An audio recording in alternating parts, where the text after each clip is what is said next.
We have next, Mika. During our show yesterday, Trump tweeted about trade with Germany, deepened the chill with that country after the president's trip to Europe, and the press secretary sought to clarify the president and the German chancellor's relationship. Here's Spicy. I think the relationship that the president has had with Merkel, he would describe as fairly unbelievable. They get along very well. He has a lot of respect for her. They continue to grow the bond that they had during their talks in the G7. And he views not just Germany, but the rest of Europe as an important American ally. And how did he view her comments that she felt that Europe could no longer depend on the United States? Well, respectfully, that's not what she said. So since you're misquoting the chancellor, let me read what she actually said. She said the time when Europe could rely solely on others is somewhat in the past. And as I've witnessed over the past few days, Europe must take its fate into its own hands. That's great. That's what the president called for. He called for additional burden sharing. The Secretary General of NATO said that the president's calls are what's moving them in the right direction. The president is getting results to see these individuals heed the call that he has so eloquently put out over the last several, frankly, well over a year. But when you look at the comments that the Secretary General made, he recognizes that the president's rhetoric has had an extremely positive effect on the strengthening of NATO. Yesterday, while burnishing trade with India, Merkel sought to cool tensions with Washington while still emphasizing that Europe had to take its destiny into its own hands. Meanwhile, NBC News has learned that German intelligence has told its American counterpart that it does not require any help in monitoring or safeguarding Germany's upcoming election. A senior U.S. intelligence official tells NBC that German officials don't want, quote, any hint of U.S. involvement in any way, adding there isn't much trust in the Trump administration when it comes to elections, and the Germans already have their own robust counter-hacking and intelligence-gathering network. In addition, Angela Merkel's main challenger in the election, Martin Schulz, told a German broadcaster, quote, we have to make clear to the United States that they are isolated. Joe, is it possible that what Spicy was just doing there was spin?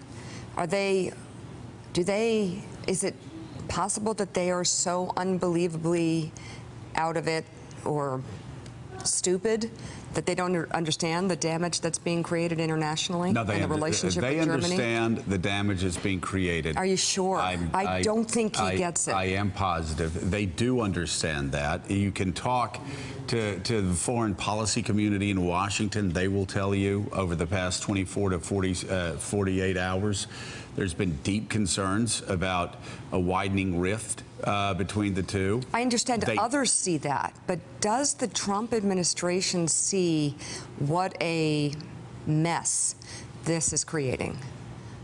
I do believe they do. I do believe they do. They just don't care? I'm worried that everyone within the White House is so concerned about their audience of one and pleasing the president that they've completely lost the bigger picture. Well, that's what we saw with Sean Spicer yesterday. That press conference was an absolute disaster, except for the fact he has an audience of one. So the message that is sent out to the world, not only the United States, but the world, is a destabilizing message.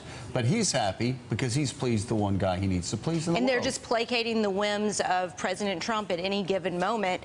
You know, be damned whatever our national interest is and whatever our, long-term interest with all of these important allies. How about the decades of work that has been done to strengthen these relationships that is just being unraveled? I mean, it's been the centerpiece. Don't think they care. A stable Europe has been the centerpiece of our policy since 1947. And Willie, you read what's happening in Italy, and you look what's happening in Italy. The Russians are actually making inroads in Italy as well. This is something that could unravel very quickly. Maybe this alliance does not survive the next 3 years, 3.5 years. Because I always believe, well, it's one president, he'll get out in 4 years, and then we can rebuild the relationships that have kept the world safe. Well, Italy's unraveling quickly. And to be clear, in that moment in the press conference where Spicer read back the quote to the reporter, Oh my God. Angela Merkel was talking about That the was United incredible. States. She said at the beginning of her comment, I've experienced this in the last few days. Right. When she said, we're going to be on Yeah. our own, we're going to have to take up our own defense, we're going to have to do all these things for ourselves. She was specifically referencing what she called the last few days, which Talk was the about NATO fake summit, news. G7, and all the time she spent with Donald Trump. That didn't come out of nowhere. That was a shot at the United States. And it was complete fake news. And you had Donald Trump even yesterday morning, 23 hours ago, attacking Germany, saying they were very bad. This will change. Very bad for Germany is very bad for the United States. Again, the country that stood literally against the wall in defense of freedom in the West from 1949 to 1989. Correct. For us. And by the way, I believe Germany is one of the European countries in NATO that does pay a pretty big share of GDP to sad. the military. But look, guys, I have to say, I think what he's saying on NATO and Europe is actually, and unfortunately probably, consistent with what Steve Bannon and Donald Trump were campaigning on for a long time, which is the U.S. standing by itself, Fortress America, not entangled with spheres of influence around the world instead of a rules-based international order. I think it's good news for Putin, but it's certainly consistent with what Trump campaigned on for a long time, and we're seeing that play out in real time. I think it's actually not an aberration. And therein lies the problem, Michael Schmidt. If Donald Trump were being equally tough with Russia, that would be one thing.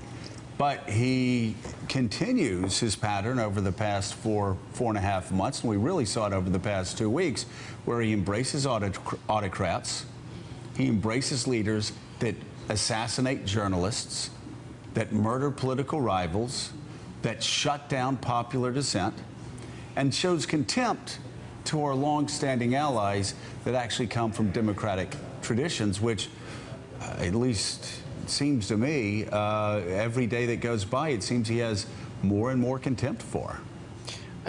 I think a lot of this early on, obviously, is rhetoric. What we haven't seen is how he's going to deal with these countries in NATO and such in a real crisis. We're 4 months in, and on the international, sphere, there's been North Korean missile launches and such, and there's been problems in Afghanistan, obviously in an awful bombing today, but we haven't really seen him had to do anything. And what's going to happen when in Afghanistan they have to come up with a new troop level there and he has to work with NATO there to try and get them to bring more troops on? Or if there's issues that continue in Iraq as they struggle in Mosul. We haven't really seen any real crisis besides ones that have been caused by the inner workings of the White House. And what I'm intrigued to see is, like, when there's a real issue and really something needs to be done on North Korea, how is his foreign policy going to actually play out compared to what his rhetoric has been? Yeah. Thanks for checking out MSNBC on YouTube, and make sure you subscribe to stay up to date on the day's biggest stories. And you can click on any of the videos around us to watch more from Morning Joe and MSNBC. Thanks so much for watching.